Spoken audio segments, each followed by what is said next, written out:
On my 75th birthday, I overheard my daughter-in-law, Jessica, whisper to my son Michael, "I hope this is her last one." Her voice was sharp, like a knife slicing through the laughter of the party. I stood frozen in the hallway of my old Victorian home, my hand trembling on the cane I'd started using after my hip surgery. My heart pounded, not from age, but from the sting of betrayal. I forced a smile, smoothed my dress, and walked back to the guests. The next morning, I made a call that turned my life upside down. "My name is Margaret Thompson, and this is how I took back control. If you're watching, please subscribe and share where you're from in the comments." The party was Michael's idea. He always said we had to celebrate Mom in style, but I sensed his heart wasn't in it.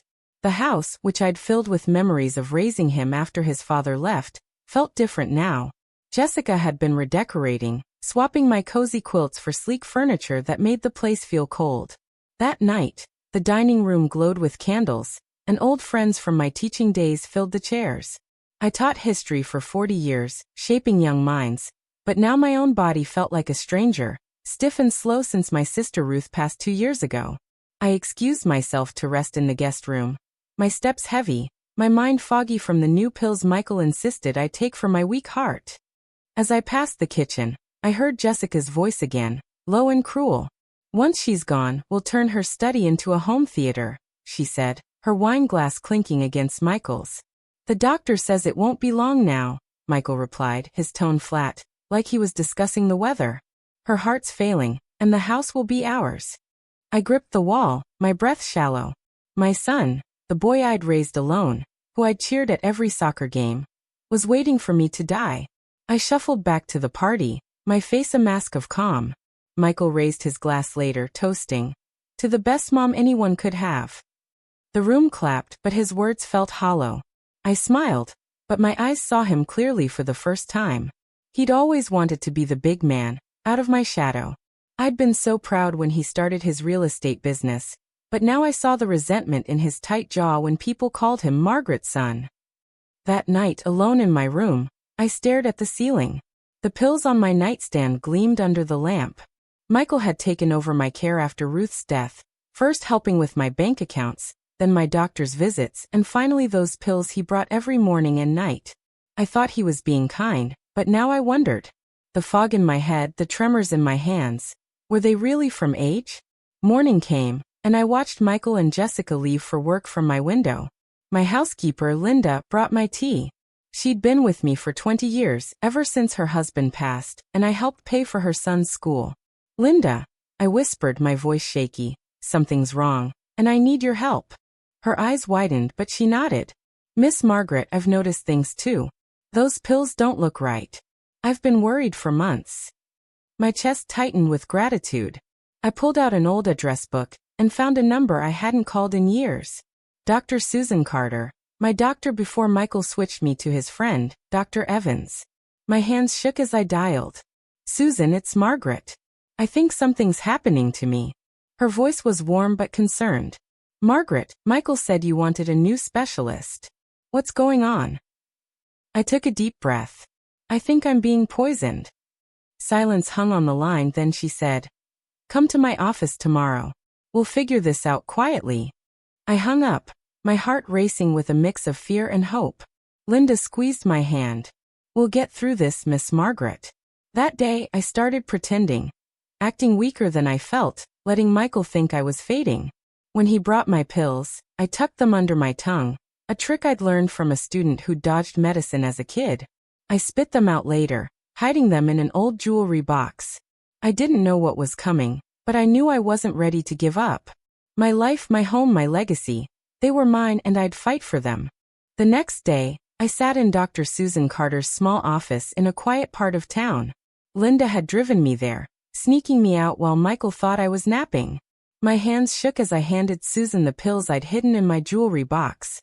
She studied them, her face growing serious. "Margaret, these aren't what you were prescribed for your heart," she said, her voice low. "They're a mix of sedatives and something else I don't recognize. We need to test them." My stomach twisted. It was one thing to suspect, another to hear it confirmed. "How bad is it?" I asked. Susan's eyes met mine.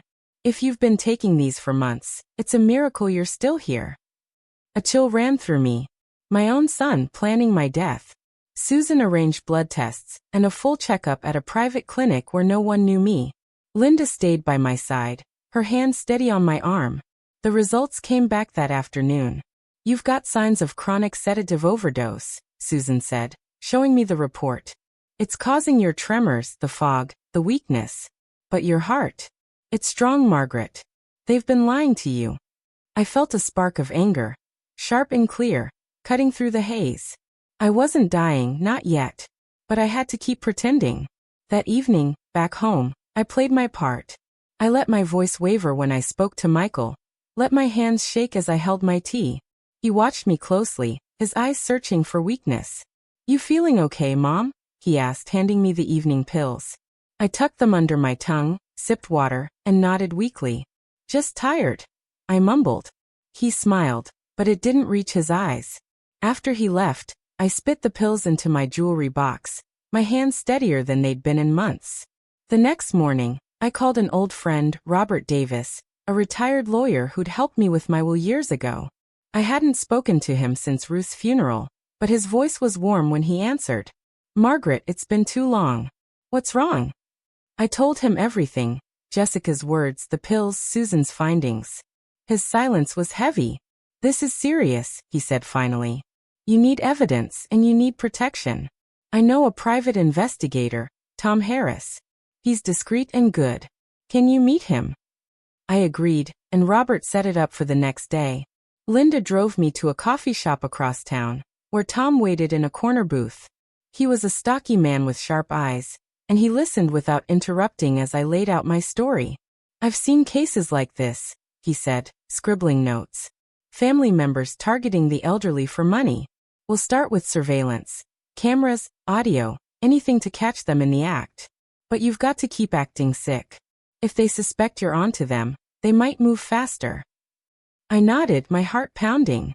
The idea of cameras in my own home felt invasive, but I had no choice. Tom came by that weekend while Michael and Jessica were at a charity event. He installed tiny cameras in the living room and kitchen, hidden in places only I'd notice, a light fixture, a bookshelf. These will record everything, he said. I'll check the footage daily.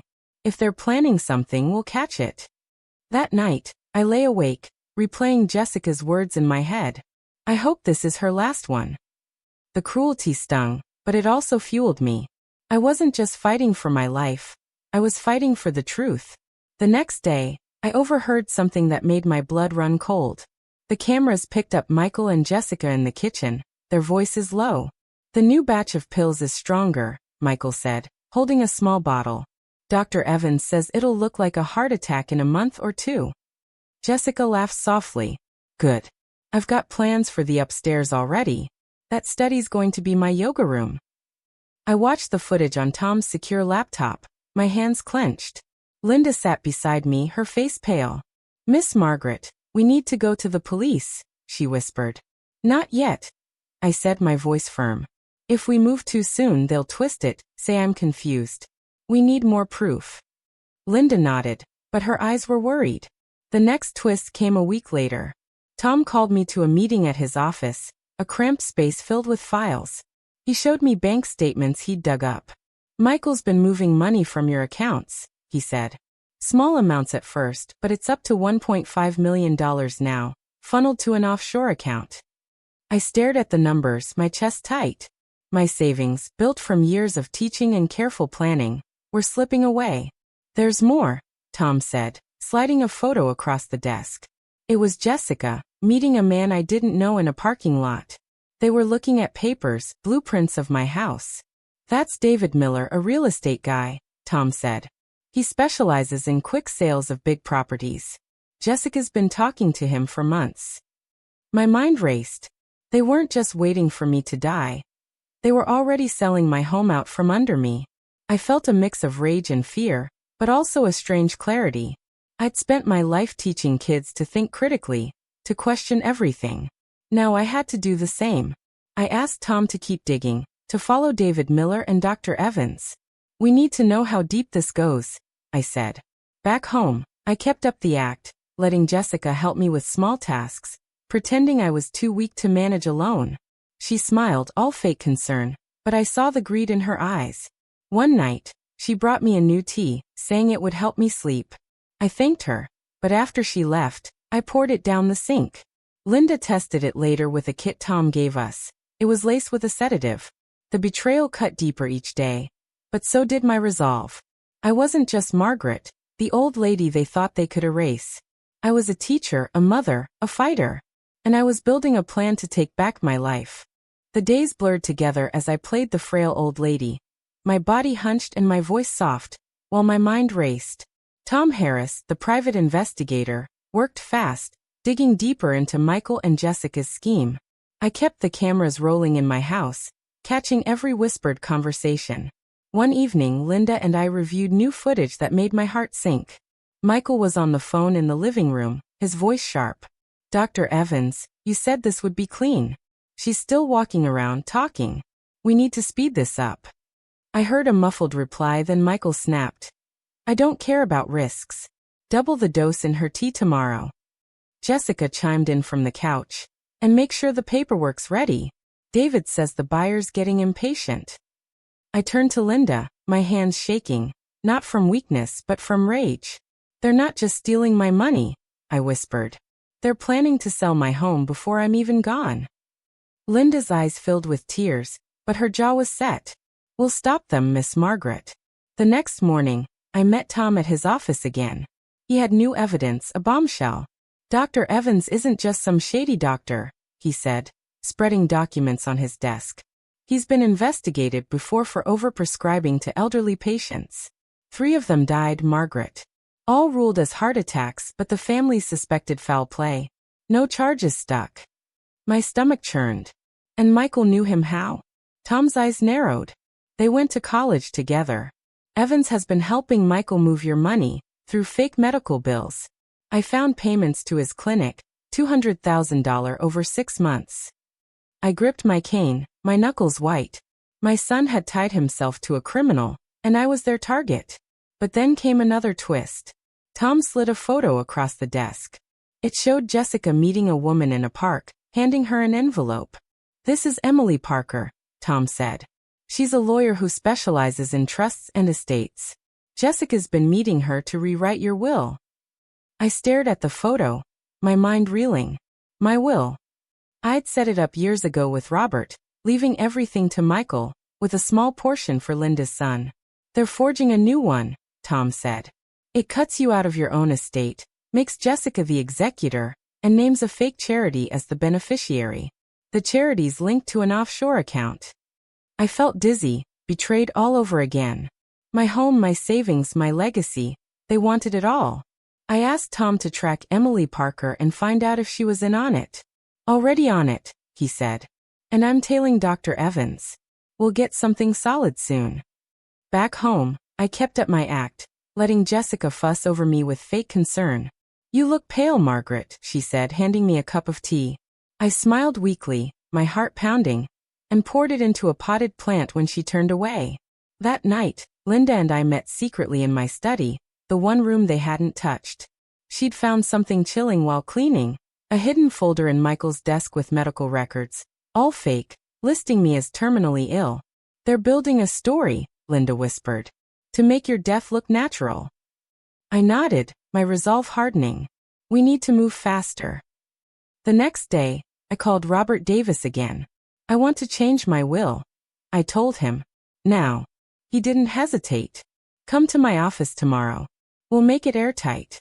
I also asked him to connect me with a police contact he trusted, someone who could handle elder abuse cases. He gave me the name Sarah Johnson, a detective with a reputation for taking down financial scams. I met Sarah the next afternoon at a diner, away from prying eyes. She listened quietly as I explained everything. Jessica's words, the pills, the money, the fake will. Her face stayed calm, but her eyes burned with focus. "This is big," she said. "We need hard evidence, but you're doing the right thing by staying quiet. If they suspect you're fighting back, they could get desperate." She agreed to work with Tom, coordinating to catch Michael and Jessica in the act. That night, another twist hit. Tom sent me a recording from a bug he'd placed in Dr. Evans's office. It was Jessica talking to Evans. "Michael's getting nervous," she said. "He thinks his mom's acting off. We need to finish this before she talks to anyone." Evans's voice was cold. "I've got a new batch ready. It'll look like a stroke. 1 dose in her tea, and it's over in 48 hours. I sat back, my breath catching. They were closing in, and I was running out of time. But I wasn't helpless. I'd taught history for decades, showing kids how people fought against impossible odds. Now it was my turn. I told Linda to double-check the cameras and keep the evidence safe. "If anything happens to me," I said, "you take it to Sarah." Linda hugged me, her voice fierce. "Nothing's happening to you, Miss Margaret. We're in this together." The next morning, I went to Robert's office and signed a new will. I left my estate to a foundation I'd dreamed of starting, one to help teachers like me retire with dignity. Michael and Jessica got nothing. As I signed the papers, I felt a weight lift. They could try to take my life, but they wouldn't take my legacy. Back home, I overheard Michael on the phone again, his voice tense. "David, the sale's set for next month. Just make sure the buyer doesn't back out." I smiled to myself, knowing my plan was coming together. I wasn't just surviving, I was fighting back, and they had no idea what was coming. The weight of betrayal settled into my bones as I sat in my study, the room where I'd spent years grading papers and dreaming up lesson plans. The cameras hummed quietly, catching every move Michael and Jessica made. But my heart ached with a pain I couldn't shake. My son, the boy I'd raised through sleepless nights and endless sacrifices, wanted me gone. I remembered his tiny hand in mine at his first school play, his proud smile when I pinned his graduation cap. Now those memories felt like lies. Linda found me there, my eyes wet, staring at an old photo of Michael and me at the beach. "Miss Margaret," she said softly, sitting beside me, "you don't have to do this alone." I wiped my tears, my voice breaking. "He was my whole world, Linda. How could he do this?" She hugged me, her own eyes glistening. "Some people lose their way, but you're stronger than this hurt." Her words stirred something in me. A flicker of the fire I'd felt as a teacher, inspiring kids to rise above their struggles. I wasn't done yet. The next day, Tom Harris called with a twist that hit like a punch. "Margaret, I followed Emily Parker, the lawyer. She's not just forging your will. She's been meeting with Jessica's sister, Laura Bennett." My breath caught. Jessica's sister? I barely knew her. Laura lived across the state, a quiet woman who'd visited once years ago. "What's Laura got to do with this?"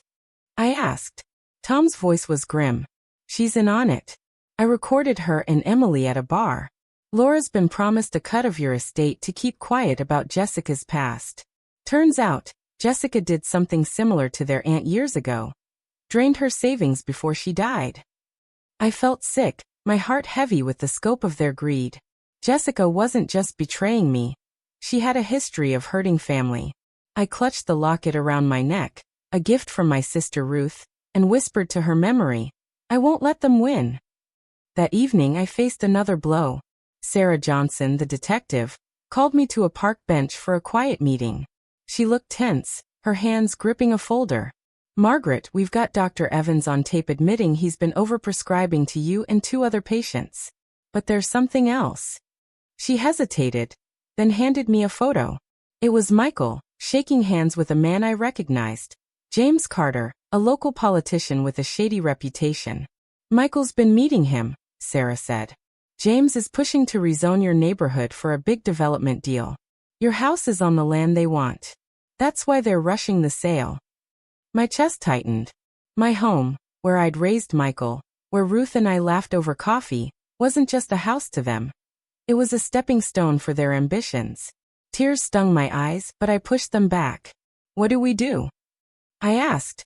Sarah's voice was steady. "We're building a case, but we need to catch them acting on this. Keep playing your part. It's dangerous, but it's working." I nodded, my heart torn between fear and determination. That night, I sat with Linda in my kitchen, the cameras off for a moment of peace. She made us tea, real tea, not the poisoned kind Jessica pushed on me. "I keep thinking about my sister," I said, my voice shaking. Ruth would have fought this with me. She always said I was the stubborn one. Linda smiled, her eyes warm. You are. And she'd be proud. I felt a sob rise, but I swallowed it. Ruth's death had broken me, but it also taught me how fragile life was. I wouldn't let Michael and Jessica steal what time I had left. The next morning, a new twist came. Tom sent me a text. Check your email. Urgent. I opened it on Linda's laptop, my hands trembling.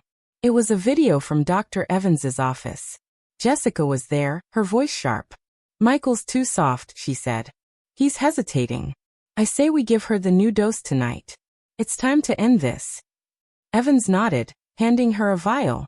1 teaspoon in her tea. She won't wake up. My heart stopped. Tonight. They were moving tonight. I called Sarah immediately, my voice barely steady. They're planning to kill me tonight, I said. She didn't pause. I'm sending an officer to watch your house. Hide the vial if they give it to you. We'll catch them. I hung up, my mind racing. I told Linda, and her face paled, but she grabbed my hand. We'll do this together, she said. That evening, Jessica brought me tea with a smile that didn't reach her eyes. Drink up, Margaret, she said. It'll help you rest. I took the cup, my hands steady despite the fear in my chest. I pretended to sip, then set it down, saying I needed the bathroom. I poured the tea into a small bottle Linda had hidden in my sweater pocket. My heart pounded as I returned, acting weaker than ever. Michael watched me, his face unreadable. You okay, Mom? He asked. I nodded, my voice faint. Just tired. Later, I handed the bottle to Linda, who passed it to Sarah's officer waiting outside. The next day, Sarah called. The tea tested positive for a lethal dose of a sedative, she said. We've got them, Margaret. But we need one more piece to make it stick. I knew what I had to do. I asked Tom to set up a meeting with James Carter, the politician, pretending I wanted to discuss my property. I'd wear a wire, get him talking, and tie him to Michael's plan. My heart ached at the thought of facing my son's betrayal head-on, but I felt Ruth's strength in me. I wasn't just fighting for myself. I was fighting for every woman who'd been underestimated, pushed aside. I looked at Linda and said, let's finish this. She nodded, tears in her eyes. For Ruth, she said. I smiled, my heart heavy but unbroken. My heart pounded as I adjusted the tiny wire Tom had taped under my sweater. I was about to meet James Carter, the politician tied to Michael's plan to sell my home for a development deal. The meeting was set at a quiet cafe downtown. A place where no one would suspect an old lady like me was wearing a wire. Linda drove me, her hands tight on the wheel. You sure about this, Miss Margaret? She asked, her voice thick with worry. I nodded, clutching Ruth's locket for strength. I have to do this, Linda. For me, for Ruth, for everyone they've hurt. Her eyes softened, and she squeezed my hand. You're the bravest person I know. At the cafe, James Carter sat in a corner booth, his suit crisp, his smile too polished. He stood when I approached, offering a hand. Mrs. Thompson, it's an honor, he said, like we were old friends. I forced a smile, my stomach churning. Thank you for meeting me, Mr. Carter, I said, my voice shaky but convincing. I heard you're interested in my neighborhood. His eyes lit up, greedy. It's a prime spot for development, he said, leaning in. Your son mentioned you might be open to selling. I tilted my head, playing confused. Michael said that? I don't remember. James hesitated, then laughed. He's handling things for you, right? Said you're not well. The deal's good, $2 million for your property. My heart ached at Michael's lie, but I kept my face blank. Who's buying? I asked. James lowered his voice. A developer friend. Michael's already signed some papers. We just need your approval to finalize. I nodded slowly, my wire catching every word. I'll think about it, I said, sipping my tea to hide my shaking hands. That night, Sarah Johnson listened to the recording at her office. This is gold, Margaret, she said, her eyes bright. James just tied himself to Michael's plan. We're close to nailing them. But then came a twist that shook me. Sarah pulled out a file. We traced the offshore account from your stolen money. It's not just Michael and Jessica. Laura, Jessica's sister, has been moving funds to a shell company owned by James Carter. I stared at her, my mind reeling. Laura's working with James? Sarah nodded. She's been playing both sides, feeding Jessica information while skimming money for herself. My chest tightened. The betrayal wasn't just my son and his wife. It was a whole network, circling me like vultures. I felt tears prick my eyes, thinking of Ruth, who'd always warned me to trust my instincts. What now? I asked, my voice barely a whisper. Sarah leaned forward. We set a trap. We let them think you're signing the sale papers, but we'll have officers ready to catch them when they try to move the money. I agreed, though fear gnawed at me. The next day, I told Michael I was considering selling the house. His face lit up, a rare genuine smile. That's great, Mom, he said, hugging me. His touch felt cold, like a stranger's. I'll call David Miller to set it up. I nodded, my heart breaking. I remembered teaching him to ride a bike, his laughter filling the yard. Now he was selling that same yard out from under me. That evening, another twist hit. Tom called me to his office, his voice urgent. Margaret, I got into Dr. Evans's computer. He's been emailing someone about you, someone high up at the development company buying your land. He showed me the emails. They weren't just about my house. They mentioned clearing out other elderly homeowners in the neighborhood. They're targeting people like me, I said, my voice shaking with anger. Tom nodded. It's a racket. Evans fakes medical records, declares people unfit, and James pushes the sales through rezoning. I felt a surge of grief for my neighbors, people I'd known for decades. Mrs. Wilson, who baked me cookies every Christmas. Old Mr. Jenkins, who still mowed his lawn at 80. They were all at risk. I looked at Tom, my resolve hardening. We stopped them. Not just for me, for everyone. He agreed to share the emails with Sarah, who was building a bigger case. The next morning, I faced another blow. Linda found a letter slipped under my door, unsigned but in Jessica's handwriting. Margaret, I know you're up to something, it read. Stop or you'll regret it. My hands trembled as I showed it to Linda. She's onto us, I whispered. Linda's face hardened. She's scared, Miss Margaret. That means we're close. We gave the letter to Sarah, who added it to the evidence. That night, I sat alone in my room, the weight of it all crashing down. I thought of Ruth, her laugh, her strength. I missed her so much it hurt, but her memory pushed me forward. I wasn't just fighting for my life. I was fighting for my neighbors, for every older person dismissed as weak. The next day, Sarah set the trap. She had me call Michael and agree to sign the sale papers at a meeting with David Miller and James Carter. We'll have undercover officers there, she said. When they try to transfer the money, we'll move in. I nodded, my heart heavy but steady. I looked at Ruth's locket and whispered, This is for you. As I prepared for the meeting, Linda hugged me tight.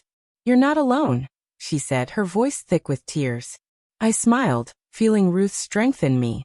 I was Margaret Thompson, a teacher, a mother, a fighter, and I was ready to take them down.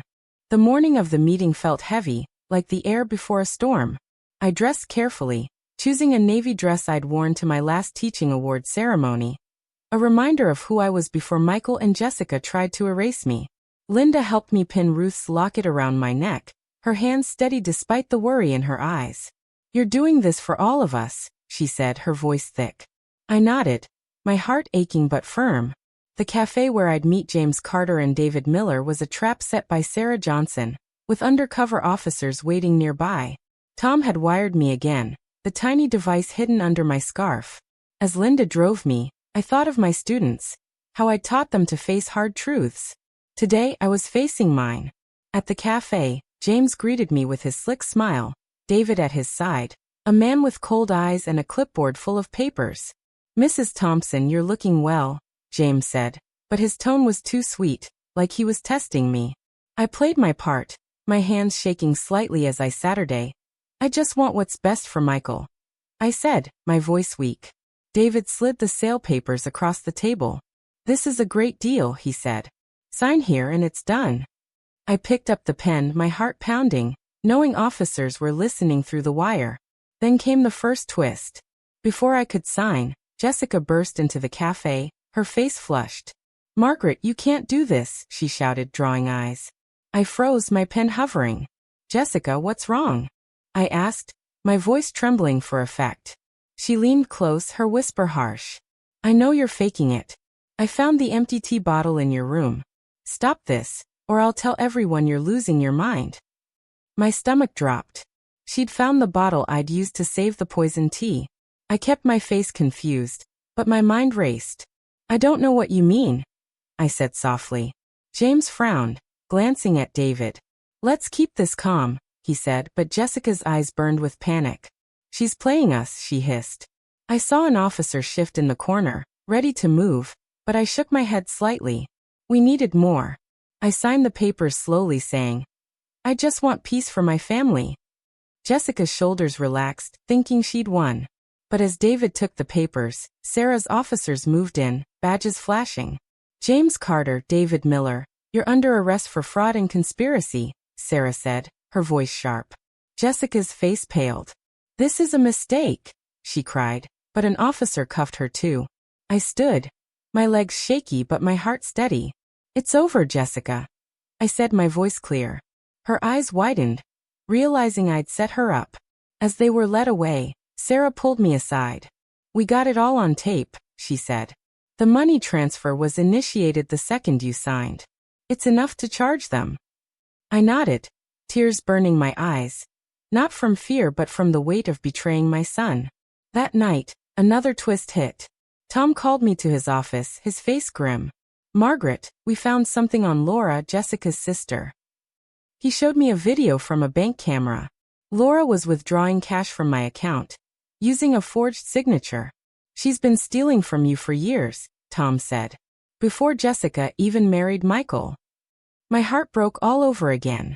Laura had visited after Ruth's death, acting kind, bringing flowers. I'd trusted her, but she'd been part of this from the start. There's more, Tom said. Laura's been talking to a reporter, trying to sell a story about you being unstable to cover their tracks. I felt a surge of anger, but also a deep sadness. My family, my home, my life, they'd torn it apart piece by piece. I went home, my mind heavy. Linda made us tea, and we sat in silence, the weight of it all settling in. I keep thinking about Michael, I said, my voice breaking. I raised him to be better. Linda took my hand. You gave him everything. He chose this path, not you. Her words hit hard, but they also lifted me. I wasn't just fighting for myself anymore. The next day, Sarah called with another twist. We raided Dr. Evans's office, she said. He's been keeping files on other elderly patients, 6 of them, all targeted like you. We're building a bigger case, Margaret. Your courage is saving lives. I felt a spark of pride, but also grief for those others, people like Mrs. Wilson and Mr. Jenkins, who might not have known they were in danger. I asked Sarah to check on them, to make sure they were safe. That evening, I got a call from an unexpected voice. Anna Lee, a former student who'd become a local journalist. Mrs. Thompson, I heard about the arrests, she said. I want to tell your story, to show people what you've done. I hesitated, my heart raw. It's not just about me, I said. It's about everyone they hurt. Anna's voice was warm. That's why it matters. You're a hero. Her words stirred something in me. A memory of teaching, of helping kids find their voice. I agreed to meet her, knowing my story could protect others. As I hung up, I looked at Ruth's locket, feeling her strength. I wasn't done fighting. Michael, Jessica, Laura, James, they thought they could break me, but they didn't know who I was. I was Margaret Thompson, and I was just getting started. The cafe arrest replayed in my mind as I sat in my living room. The house quiet for the first time in weeks. Michael, Jessica, and James Carter were in custody, but the pain of their betrayal lingered like a bruise. I held Ruth's locket, my fingers tracing its familiar shape, and thought of the life I'd built. Teaching kids, raising Michael, surviving loss. I wasn't ready to let it all go. Linda brought me a cup of tea, her eyes soft with concern. You did it, Miss Margaret, she said. They can't hurt you anymore. I smiled, but my heart was heavy. It's not over yet, I said. There's still Laura, and who knows who else. Linda nodded, sitting beside me. We'll face it together. Her loyalty, after all we'd been through, felt like a lifeline. The next morning, Sarah Johnson called with a twist that shook me. "Margaret, we interrogated Jessica," she said. "She's pointing fingers at Laura, saying it was her idea to target you years ago, before she even met Michael." My breath caught. "Laura planned this?" Sarah's voice was grim. "Jessica claims Laura pushed her to marry Michael to get close to your money. Laura's been running scams like this for a decade, targeting elderly widows. We're bringing her in today." I sat back, stunned. Jessica's sister, who'd seemed so quiet and kind, was the mastermind? I remembered Laura's visit after Ruth's death, her soft voice offering condolences while her eyes scanned my home. I'd been blind, grieving, and she'd seen an opportunity. My chest ached, not just for me, but for every person she'd hurt. That afternoon, Anna Lee, my former student turned journalist, came to my house. Her notebook was open, her eyes bright with admiration. "Mrs. Thompson, your story could change things," she said. "People need to know how you fought back." I hesitated, my heart raw. Telling my story meant exposing Michael's betrayal to the world. But I thought of my neighbors, of Mrs. Wilson and Mr. Jenkins, who might still be in danger. "Okay," I said, my voice steady. "But make it about protecting others, not just me." Anna nodded, scribbling notes. "You're a hero, Mrs. Thompson." Her words hit deep, stirring memories of my teaching days, when students called me their favorite teacher for believing in them. I felt a spark of that old strength, but it was tinged with sadness. I'd believed in Michael, too. That evening, another twist came. Tom Harris showed up at my door, his face tense. "Margaret, we got Laura's bank records," he said, spreading papers on my kitchen table. "She's been funneling your money to a charity she controls, but it's a front. The funds go to a luxury condo she bought last year." I stared at the papers, my anger flaring. Laura hadn't just stolen from me. She'd used my savings to live a life of comfort while I fought to survive. "There's more," Tom said. "Laura's been talking to a man named Brian Foster, a lawyer who's been helping her hide the money. He's got ties to James Carter's campaign." My heart sank. The web kept growing, pulling in more people, more lies. I looked at Tom, my voice firm. "Can we stop them?" He nodded. "Sarah's working on it. We're tracking Brian now." The next day, I met Sarah at her office, where she showed me a photo of Brian Foster meeting Laura in a hotel lobby. "He's slippery," Sarah said. "But we've got enough to charge Laura with fraud and conspiracy. She's not talking yet, but Jessica's giving us everything to save herself." I felt a pang of disgust. Jessica, turning on her own sister, just as she'd turned on me. But I also felt a strange relief. Their greed was unraveling them. That night, I sat with Linda, my heart heavy with what I'd learned. "I keep thinking about Michael," I said, tears spilling over.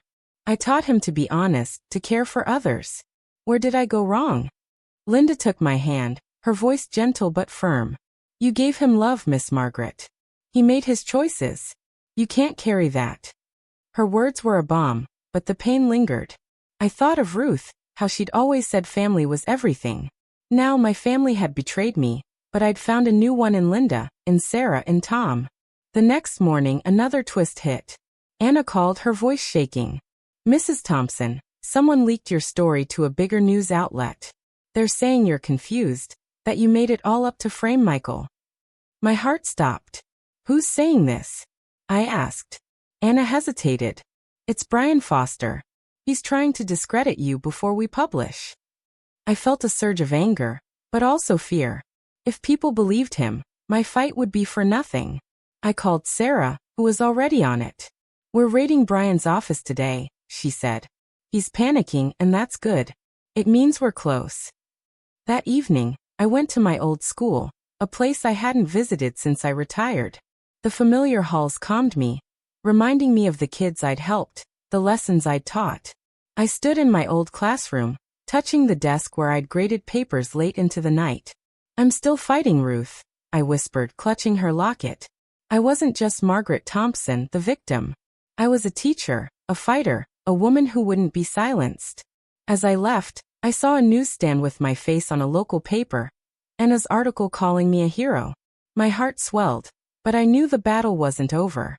Laura, Brian, and their lies were still out there, and I was ready to face them. The newsstand image of my face stayed with me as I walked home. Anna's article calling me a hero burning in my mind. It felt strange, being seen as strong when I felt so broken inside. Michael's betrayal, Laura's schemes, Brian Foster's lies. They weighed on me, but Ruth's locket against my chest reminded me why I kept going. I wasn't just fighting for myself anymore. I was fighting for every person they'd tried to hurt. Linda met me at the door, her face pale. "Miss Margaret, you need to see this," she said, holding out her phone. It was a news clip online, Brian Foster's voice smooth as he told a reporter I was confused, that I'd made up the story about Michael and Jessica to get attention. My heart sank. "They're trying to ruin me," I whispered. Linda's eyes blazed. "They're scared, Miss Margaret. You're winning." Her words gave me strength, but the fear lingered. If people believed Brian, my fight could fall apart. That night, Sarah Johnson called with a twist that shook me. "We raided Brian Foster's office," she said. "We found emails between him and Laura, planning to frame you as mentally unfit. They paid a doctor to fake a report saying you have dementia." My breath caught. Dementia? I'd spent my life teaching, my mind sharp even now, but they wanted to strip that away. "There's more," Sarah said. "Brian's been working with James Carter's campaign manager, a guy named Mark Taylor. They're using your case to distract from James's own financial scandals." My chest tightened. This wasn't just about my money or my house. It was a cover-up for something bigger. I felt tears prick my eyes, not for myself, but for the people caught in their web. "What do we do?" I asked, my voice shaky. Sarah's tone was firm. "We're charging Laura and Brian tomorrow. Your evidence, the wire, the tea, the bank records, it's enough. But I need you to testify." My heart pounded. Testifying meant facing Michael, Jessica, Laura, all of them in court. I thought of Ruth, her fierce spirit, and nodded. "I'll do it." The next day, I met Anna Lee at her newsroom, a small office buzzing with energy. She wanted to run a follow-up story, one that would counter Brian's lies. "People are rooting for you, Mrs. Thompson," she said, showing me letters from readers, old students, neighbors, even strangers. One letter, from a woman named Clara, read, "You're fighting for all of us who've been pushed aside because of our age." My eyes filled with tears. I hadn't realized how many people my story touched. "Let's tell the truth," I told Anna, my voice steady. "Let's show them who I really am." That afternoon, another twist came. Tom Harris showed up at my house with a USB drive. "Margaret, you won't believe this," he said, plugging it into Linda's laptop. It was a recording from Laura's phone, hacked by one of Tom's contacts. Laura's voice was frantic, talking to Brian. "Jessica's flipping on us," she said. "She told the police I planned everything. We need to get out of the country." Brian's voice was cold. "Not yet. If we run, it's over. We need to discredit Margaret first." My heart raced. Jessica was turning on Laura, just as Laura had turned on her. Their greed was tearing them apart, but it also meant they were desperate. I looked at Tom, my voice firm. "We need to move fast." He nodded. "Sarah's setting up the court date. We'll have officers watching Laura and Brian in case they try to run." That night, I sat with Linda, the weight of the coming trial heavy on my shoulders. "I'm scared," I admitted, my voice breaking. "Facing Michael in court, it's like losing him all over again." Linda hugged me, her voice soft. "You're not losing him, Miss Margaret. You're saving yourself and others too." Her words hit deep, reminding me of the kids I'd taught, the ones who faced their fears because I believed in them. I thought of Clara's letter, of Mrs. Wilson and Mr. Jenkins, and felt a spark of purpose. The next morning, Sarah called with another twist. "We found one of Dr. Evans's patients, a woman named Helen Carter. No relation to James," she said. "She's willing to testify. She says Evans faked her medical records too, to declare her unfit so her kids could sell her house." My heart lifted. I wasn't alone. Helen's story was like mine, and together, we could show the world what they'd done. I asked Sarah to connect us, and that afternoon, Helen came to my house. She was 78, her hands shaky like mine, but her eyes burned with the same fire. "They took my home," she said, her voice trembling. "But you're giving me a chance to fight back." We hugged. Two old women bound by pain and strength. I felt Ruth's presence, urging me on. That evening, Anna's new article went live titled Margaret Thompson, the teacher who took down a scam. It detailed my fight, Helen's story, and the evidence against Laura, Brian, and the others. My phone buzzed with messages from old students, neighbors, even the mayor's office. "You're a legend, Mrs. Thompson," one text read. I smiled, tears streaming down my face.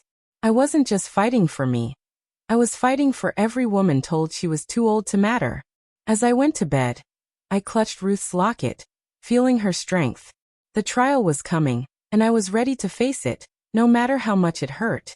The courthouse loomed ahead, its gray stone cold under the morning sky. My hands shook as Linda helped me out of the car, Ruth's locket warm against my chest. Today, I'd testify against Michael, Jessica, Laura, and the others, facing the sun I'd raised in a room full of strangers. My heart ached, but I thought of Helen Carter, Mrs. Wilson, and all the others they'd hurt. I wasn't just Margaret Thompson today, I was their voice. Linda squeezed my arm. "You're stronger than all of them, Miss Margaret," she said, her voice soft but sure. I smiled, drawing strength from her. "I couldn't do this without you, Linda." She shook her head, eyes shining. "You've been family to me. Always will be." Her words wrapped around me like a hug, easing the knot in my chest. Inside, Sarah Johnson met us, her face calm but focused. "You ready?" she asked, adjusting her jacket. I nodded, my throat tight. "As ready as I'll ever be." She touched my shoulder. "You're not alone, Margaret. We've got Helen testifying, and Anna's article has people watching. They can't lie their way out of this." Her confidence steadied me, but as we walked into the courtroom, I saw Michael sitting at the defense table. His eyes met mine for a moment, and my heart twisted. He looked tired, his suit wrinkled, not the boy who'd run to me with scraped knees. The trial began, and Sarah called me to the stand. I walked slowly, my cane tapping the floor, every eye on me. The defense lawyer, a sharp-eyed woman named Lisa Grant, tried to paint me as confused, echoing Brian Foster's lies. But Sarah's questions were clear, guiding me through the story. Jessica's cruel words at my birthday, the poisoned tea, the fake will, the stolen money. I spoke steadily, my voice steady. "I trusted my son," I said, my voice catching. "But I heard him and his wife planning to sell my home, to hurt me.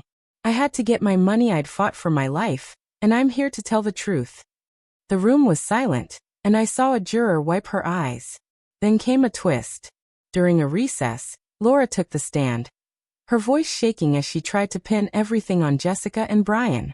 "I didn't know what they were doing," she lied, twisting her hands. "Jessica pushed me into it. I was scared of her." Sarah didn't let her wriggle free, holding up the bank records Tom had found.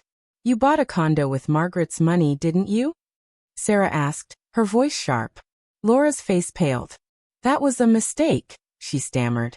The judge, a gray-haired man named Daniel Brooks, leaned forward. "Answer the question, Miss Bennett." Laura crumbled, admitting she'd taken the money but claiming it was forced. I watched, anger mixing with pity. She'd betrayed her own sister, just as she'd betrayed me. After my testimony, I sat with Helen in the hallway, both of us sharing holding hands. "I was ashamed," she said quietly, her voice trembling. "They took my house, and I thought no one would care about an old woman like me." I squeezed her hand. "I care, Helen. And now the world knows they're not alone." Her smile, small but real, warmed me. "You taught me to fight, Margaret. You're like the teacher I lost." Her words hit deep, reminding me of my students, of Ruth, of why I kept going. That evening, another twist came. Sarah pulled me aside at her office, her voice low. "We got a confession from Dr. James Evans," she said, her eyes bright. "He's turning on James Carter, saying he faked medical records for the rezoning scheme to pay off campaign debts."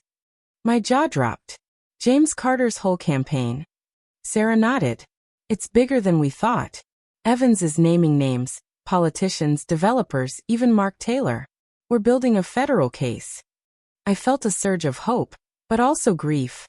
My son had tied himself to this mess, and now it was crumbling. I looked at Sarah, my voice soft. "Will Michael talk?" She sighed. "He's staying quiet, but Jessica's not." She's throwing everyone under the bus to save herself. I nodded, my heart heavy. Jessica's betrayal was no surprise, but Michael's silence hurt more. The next day, a new twist hit. Annalee called, her voice urgent. Mrs. Thompson, Brian Foster tried to flee the country last night. He was caught at the airport with a fake passport.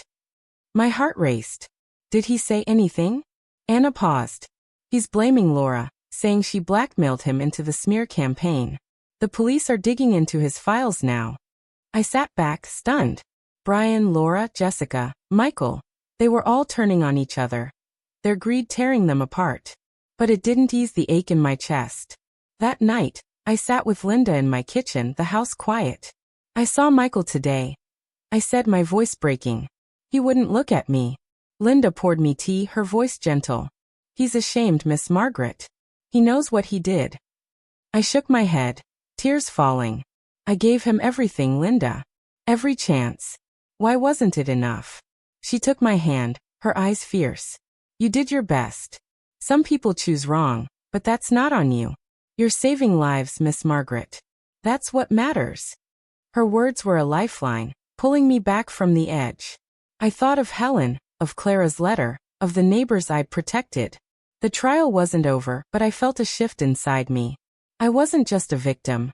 I was a fighter, a teacher, a woman who'd turned pain into purpose. As I went to bed, I clutched Ruth's locket, whispering, "We're almost there, Ruth." The truth was coming out, and I was ready for whatever came next. The courtroom felt different on the last day, the air charged with the weight of truth. I sat in the front row, Ruth's locket warm against my chest, Linda's hand steady in mine. The trial had stretched my heart to its limits, but I'd faced Michael, Jessica, Laura, and their lies head-on. Today the verdict would come, and with it, a chance to close this chapter. As Judge Daniel announced the sentences, I held my breath. Michael Thompson, guilty of fraud and conspiracy, 7 years in prison, he said, his voice firm. My son's head hung low, and my heart broke, a quiet ache for the boy he'd once been. Jessica Davis, 6 years, the judge continued. Jessica's face twisted, her eyes darting to Laura, who sat stone-faced. Laura Bennett, 8 years for orchestrating the scheme. Laura's lips trembled, but she said nothing. James Carter got 10 years, Brian Foster 9, and Dr. Evans 7. Their web of greed finally torn apart. Sarah Johnson hugged me after, her voice soft. You did it, Margaret. You stopped them. I nodded, tears in my eyes. It's not just for me, Sarah. It's for Helen, for everyone. She smiled. You've changed things. The FBI's investigating James's network now, thanks to you. Her words lifted me, but the pain of Michael's sentence lingered. That evening, a twist came that shifted everything. Annalee invited me to a community event at my old school, organized by my neighbors and former students. As Linda drove me, she grinned. You're in for something special, Miss Margaret. I frowned, confused. What's this about? She just winked. You'll see. At the school, I walked into the auditorium to a standing ovation. Hundreds of people, Mrs. Wilson, Mr. Jenkins, Helen Carter, Clara from the college, and dozens of old students, clapped and cheered. Anna took the stage, holding a plaque. Mrs. Margaret Thompson, she said, her voice clear. You taught us courage, truth, and heart. Tonight, we honor you with the Community Hero Award. My eyes filled with tears as I walked up, my cane steady despite my shaking hands. I don't know what to say, I said, my voice trembling. I fought because you believed in me. Because my sister Ruth taught me to never give up. The crowd cheered, and Helen hugged me, whispering, You gave me my voice back, Margaret. I felt Ruth's love in that moment, wrapping around me like a warm blanket. The next day, I visited Michael in prison, my heart heavy but open. He sat across from me, his eyes red. Mom, he said, his voice breaking. I messed up. I let Jessica and Laura pull me in. I'm so sorry. I looked at him, seeing the boy I'd raised beneath the shame. I love you, Michael, I said, tears falling. But you hurt me. You have to make it right, not for me but for yourself. He nodded, wiping his eyes. I'll try, Mom. I promise. I left the prison feeling lighter, not because he'd changed, but because I'd said what I needed to. I'd let go of the guilt that wasn't mine to carry. Back home, another twist unfolded, one that felt like a gift. Linda showed me a letter from a foundation inspired by my story. They want to fund a center in your name, she said, her eyes bright. The Margaret Thompson Center, to help elderly folks protect their homes and savings. I stared at the letter, my heart swelling. This is real? I asked. Linda laughed, hugging me. It's real, Miss Margaret. You're changing lives. We worked with the foundation over the next months, turning my home into a community hub. I invited neighbors like Mrs. Wilson and Mr. Jenkins to share their stories, teaching others how to spot scams. Helen joined us, her fierce spirit lighting up the room. One day she pulled me aside, her voice soft. You gave me a family again, Margaret. This place, it's home. I hugged her, tears in my eyes. We're all family now, I said. Anna's article spread, and soon people from across the country sent letters, calling me their hero. One, from a young teacher named Emily, said, You showed me that age doesn't stop courage. I'm teaching my kids to be like you. I kept every letter in a box by my desk, a reminder of the lives I'd touched. The center's opening was a sunny day, filled with laughter and music. Linda stood by me as we cut the ribbon, her voice proud. You did this, Miss Margaret. You turned pain into something beautiful. I smiled, feeling Ruth's presence. We did it, Linda. Together.